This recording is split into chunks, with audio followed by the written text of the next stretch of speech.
This is Let's Talk Football here on the sportshacks.com. I'm delighted to be joined once again by Kevin Bannon, Irish journalist living in Merseyside in England. And England has been the centre of world football's attention this weekend, Kevin, without any shadow of a doubt. VAR. Arsenal West Ham on Sunday. Spurs Leeds United on Monday. Sum up a mad weekend, will you please, Kevin? I'll try to keep this as brief as possible. A very 2026 Premier League season moment, you'd have to say. A defining moment in the 25-26 Premier League season, which hasn't exactly lived up to many people's high expectations in terms of quality and viewing entertainment. To be fair, Sunday and tonight was very entertaining to watch in aspects of it. I suppose we'll start with West Ham Arsenal. Look, high drama. Was the right decision made? It's very, very difficult. I think it is a foul on David Raya, for what it's worth. However, that's not the only thing that happened in the incident. Like, you look at the carry on. I mean, if the Trossard one, I mean, Declan Rice must have thought he was Irish again because he was playing like a fullback in the Ulster Senior Football Championship with his challenge on Mavropanos. And I think, once again, Arsenal are quite lucky. Like I said, I do think it's a foul on Raya. Could he be stronger? Of course he could. But at the end of the day, no matter what sport, no matter what athlete, every single winning and successful team needs a bit of luck. It's just how it goes in sport. And Arsenal have had their bit of luck. Have they been good enough over the course of the season to win the league? Probably yes. Were they good enough on Sunday to narrowly win the game? Yes, probably. But you do need that luck. And as much as the consternation is about the decision, the Raya one, we go back to a few weeks ago. The bigger misuse of VAR, in my opinion, and still is the Gabriel headbutt against Haaland. How he hasn't walked for that is beyond me. That's a worse decision than the one we saw on Sunday, and one that could probably have had even bigger consequences, given how much of a crucial part to that team he is. It overshadows the whole weekend. Whether you agree, whether you disagree, Carragher going back 3 years to find a foul similar. We know what Arsenal's tactics are at set pieces. The agenda has been set from early on in this season. Arsenal have taken that to their advantage, and they get the rub of the green. Good teams usually get the rub of the green. This sanctimonious nonsense of, people are giving out only because it's Arsenal and people hate Arsenal. I don't think that's true. I think people are fed up. I think people want to see a bit more drama. I think VAR has come to a head this weekend. I think that's probably the best way to put it. I think people have now decided, let's have this. Ultimately, though, we're wasting our time having the debate, aren't we? I mean, there seems to be no appetite whatsoever from the rule makers to change this. And in fact, they tried to impose it on the championship clubs this season, and they told them, for next season, and they've told them to get lost. What intrigued me, Kevin, was the reaction. And Gary Neville said it's probably the most historic VAR decision ever. Peter Schmeichel said Arsenal are getting away with this all season. Shay Gibbons said something similar on Match of the Day. Arteta said it was a very brave decision by the referee and by the video assistant, or whatever we're calling them. But it doesn't change the result, and it's not going to change the result for either team.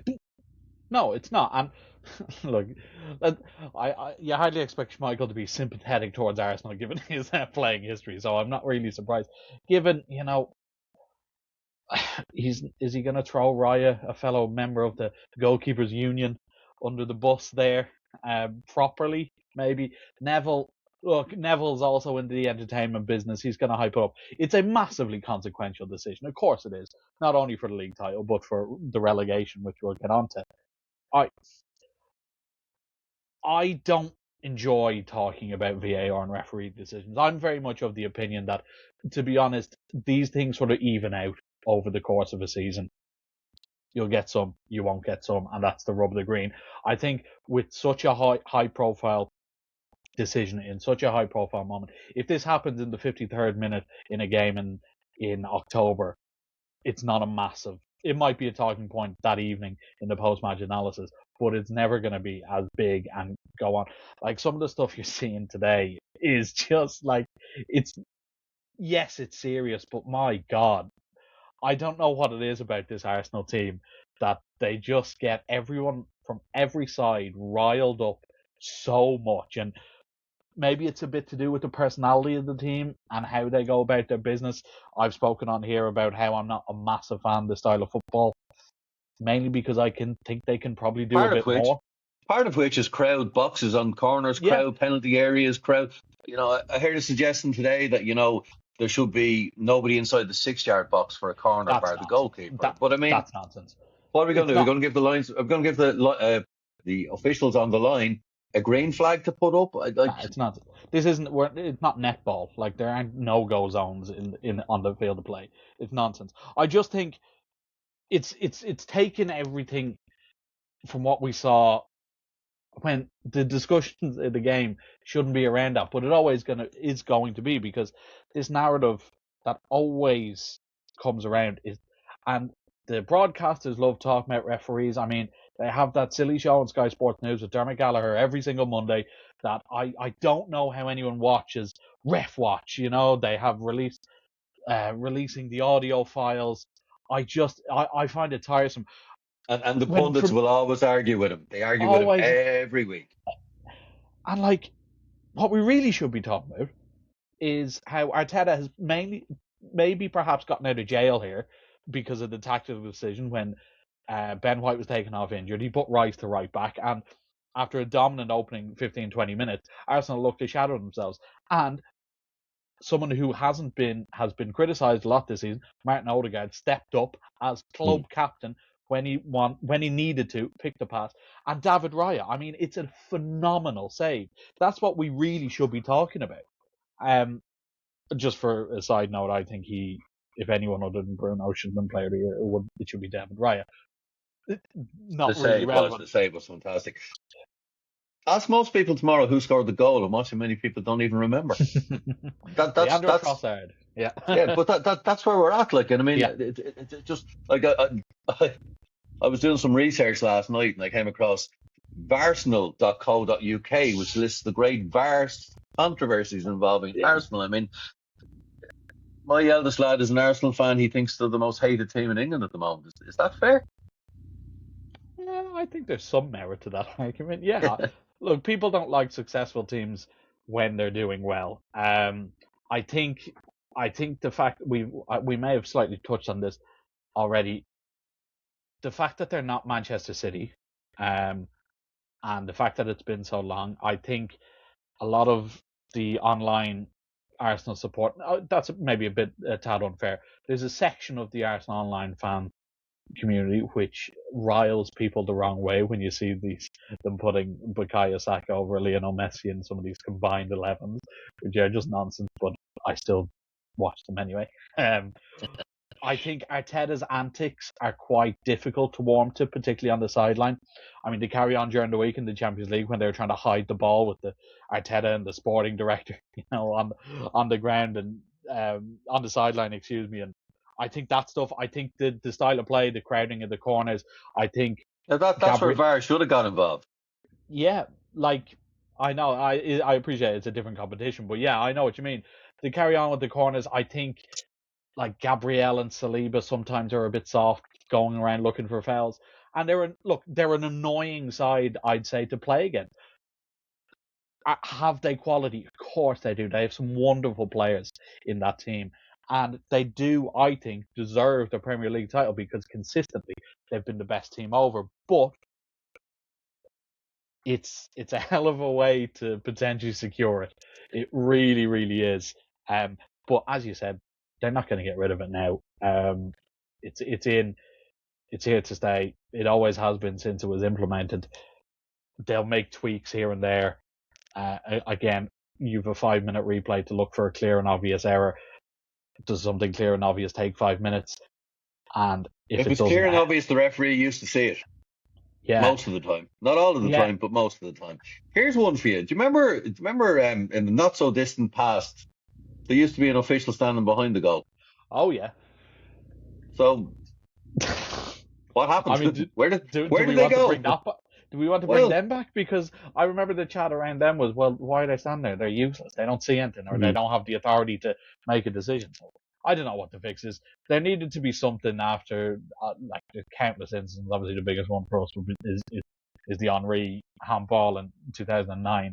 Um, there had to be something. They obviously brought the goal line technology. That's obviously been a success, but who knows? I think no one is ever going to be happy.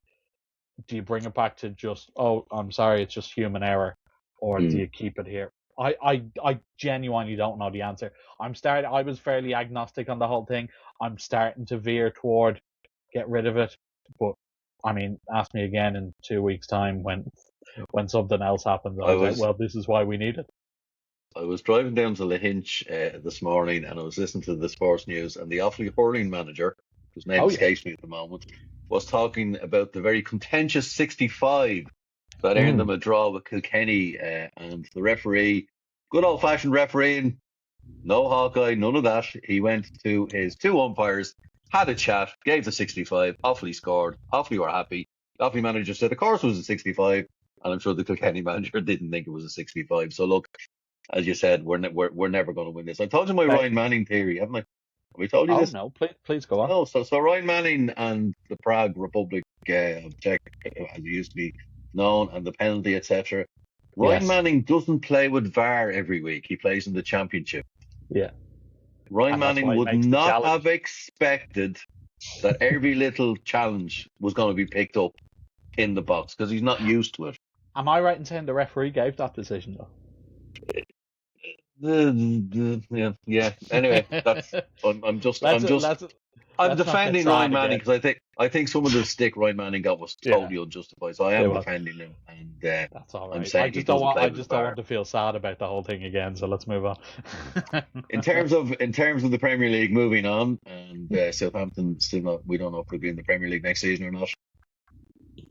It's done now, isn't it? Arsenal. I think so.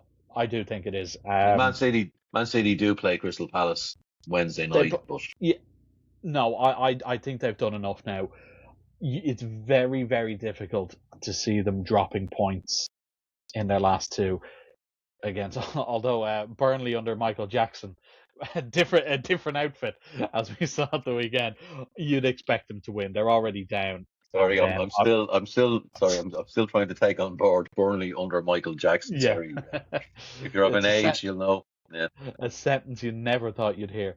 And then what they've Palace on the last day, a Palace team who have a European final mm. 3 days later. And Glasner has already said in a press conference, "Well, I don't care. I do what's best for Crystal Palace Football Club. I.e., this is my final game in charge. I've already delivered 2 trophies. I'm going out on a high, and I'm playing all the kids or like a second string team. So, regardless of what City do on Wednesday, um, I do think it's done. I think it's in the bag. And look, I said it earlier. I think Arsenal have done enough over the course of the season, particularly earlier on, to win this title, and they've come so close. Obviously, was it three? Was it three second place finishes in a row?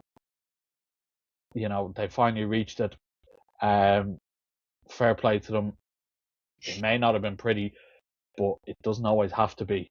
And Arsenal fans, I know you're listening for my advice on this. Clearly, eagerly listening, but like, don't care. They shouldn't care about any of this. They'll win the Premier League, and good luck to them. They've It been the used to best be side. boring Arsenal. It used to be 1-0 to Yeah, the Arsenal. yeah. George They're back, Graham, back to George their Graham won roots. titles. They're back to their roots. Arsenal. Yeah. We're going to talk about relegation later in the week, Kevin. But just Mm. before we say goodbye this evening, can I just ask you, the chase for Europe, Liverpool United, obviously Champions League football guaranteed, which is Yeah. a big relief for both of their sets of supporters. The other European places, Aston Villa, Europa League, some performance second leg against Forest. Yeah, they were really good, weren't they? They were really good. It's exactly what you'd expect from a Villa side who had been sort of drifting Mm. recently.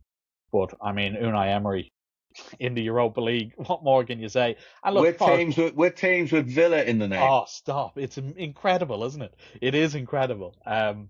But obviously Forest missing a few players. Gibbs White, the main one, so it can be difficult for them. But yeah, fair play to Villa at home. I mean, McGinn's 2 goals were phenomenal. I think I think they will go on and win it. This Freiburg team are a really good story. They have some nice players, but I think it's a step too far for them. I mean, they almost threw away the lead at home to 10-man Braga, who aren't that good of a side. So I think Villa should have enough for them. And I do think they'll end up finishing 5th, Villa. Obviously, they have City on the last day, but they'll, in their heads, hopefully have won the Europa League already. And I think they'll just about have enough. And then, I mean, isn't there that weird scenario where if they win the Europa League and but finish 5th, then 6th also gets the Champions League spot as well? I don't know. I think that's too many teams from one country. That's a whole other podcast for another day. But it used to be called the European Cup long before your time, and it was only the champions of each country could play in the European Cup. I think and then Bournemouth, great story. I think Bournemouth, it's incredible. They are amazing to watch. And Iraola, I mean, last few weeks I've been saying, oh, well, Iraola's gone to Athletic Bilbao at the end. He's not. Like, they've filled that position, so he is available. Chelsea. Well, Ornstein had a report today, didn't he, that they were eyeing up Alonso and discussions. He seems positive, and then right at the very end, he dropped. Andoni Iraola is also a candidate for the Stamford Bridge job. I think all the top sides will be mad not to look at him. They're so good to watch. This fella Ryan, the Brazilian, is amazing. Like, they've just plucked him from absolutely nowhere. I think he's still a teenager, isn't he? But he's like the most. He's the most sort of physical, athletic winger that I think I've seen. And yeah, he's 19, and then they've Junior Krupi as well, who's in double figures, another teenager. And it's like they lost Semenyo, they lost Hyson in the summer. They might lose Senesi, the lad who stepped up in replacing Hyson, and they just keep going. I think Marco Rosa's coming in next year for them. Be very difficult to follow up, but I do fancy Bournemouth. But look, word for Andrews at Brentford. I said to you the other week, I said it will probably win Manager of the Year, and again, probably just about deserves it in my mind. Andrews still they could still sneak it. They could. It's not mathematically, it's not impossible. But even if they get, imagine if they get Europa Conference League, even that's massive for Brentford. So I fancy Bournemouth, and yeah, let's a bit of hometown bias. Let's say Brentford. I'm going to leave you with this, but you had a mention for Mr. Fabregas a few weeks ago, and his name is still in there for Chelsea. Do you know what confuses me about Chelsea? By the way, Chelsea not getting any sort of form of European football will be an absolute disaster for them financially. They have all these players on 700-year contracts that they need to pay. There will be no sympathy. No, and there shouldn't be. No sympathy. Really. Fabregas, I think he'd be a good appointment. I think Alonso will be a good appointment. I think Iraola will be a good appointment. One, again, I threw out a sort of Sebastian Hoeneß as a sort of wild card. I'm going to throw in another wild card here. Do you remember Felipe Luis, who used to play left back for them and Atletico Madrid, the Brazilian? He is very highly thought of. He's recently just retired, and he won a Brazilian Cup and a Copa Libertadores with Flamengo after coming through their youth team. They got rid of him for no particular reason earlier on this year. Former player. I do wonder if, again, they take a punt out of absolutely nowhere on him. He's played for the club, knows the game. I don't know why all these teams, managers want to go to Chelsea, by the way. Well, if he lost his job in Brazil for no particular reason, he's made for Chelsea. Exactly, right? I mean, maybe he attracts a certain type, but I don't understand why all these coaches want to go there. Maybe they think, I'll be the man to turn it around. It's the same thing with United for years, wasn't it? I can be the man to turn around, but I don't know why anyone would go near Chelsea. But I think all the names we mentioned, Fabregas, Como have secured European football. I think this weekend, Fabregas would be a great appointment. Alonso, how much has he learned from Madrid? Again, that's a separate podcast in of itself, given what we've heard at the weekend. I think if they can get Iraola, they should get Iraola. We will look forward to next season if that's the case. But it looks like Arsenal are going to win the title this season. Kevin, as always, thank you for your time.